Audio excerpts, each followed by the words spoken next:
mas naging kapansin-pansin ang pinsalang naidulot sa bansa ng pagtama ni Bagyong Odette.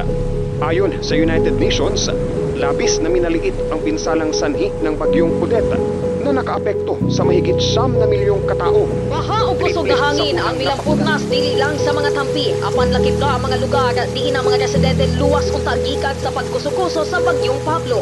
Naghagugos nga tubig baha. Pagdahili sa yuta gikan sa kabukiran ang midamyo sa enterong baryo ug mikalas og kapin 1,000 ka tawo sa The Philippines pinakapusog was na not bagyo. prepared for the devastating effects of Super Typhoon Yolanda, which was one of the strongest storms ever recorded in history. 7,300 people are recorded dead or missing. 4.1 million people were left displaced from their homes. Ang mga bagyo dili na bag-o sa amoa. Pero karong mga tuiga, di jud katuuhan. Napulyot na kaayo ang kalibutan nga ang kainit grabe na gyud. Nagkainit ang dagat, nagabag-upot ang panahon. Maunang na ay mga kalamidad na mas kusog ra jud kaysa sa una. Naapektuhan mi ani nga dili gyud nako malimtan.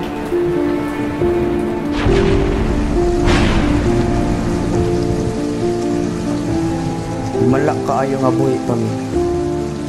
Nga abi namo human na, mas grabe pagyud pagguman sa bagyo.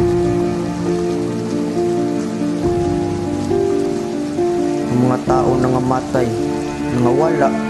nawala among balay. Ang trabaho, tanan. Mura siyag bangungot ba, pero tinuod.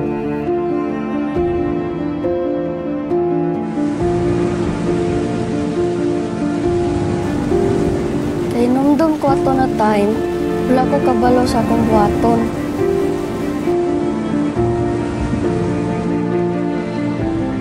Walay klase, walay ma-harvest, walay makaon, walay balay nga matulugan.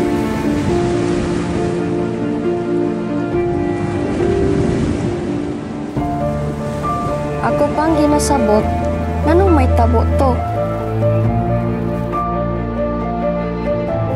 Ug sa tanan tao, nganong kami?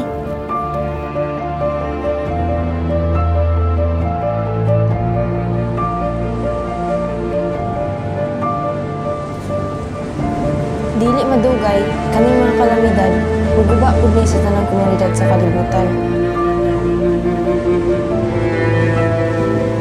Wala ko kabalo kung saan ni pag-undang. Gusto lang ko safe ta tanan na malinawon ta. Kabalo ko na ay solusyon. Unta ang mga tao nga naguba sa atong kinaiyahan, makamatngon nga apektado kaayo mi nga naa sa mga gagmay nasud. Among puy-an, akong pamilya, importante sila. Naadlok ko nga mumata ko, unya kanitanan mga wala.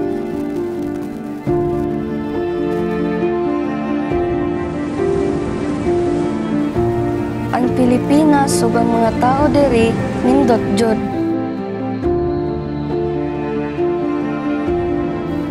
Ug malipayon ko nga nagpuyo diri. Para maguba lang siya sa kalamidad, sakit kay sa buot. Dili ko gusto nga ang among kalipay mahimong kasubo.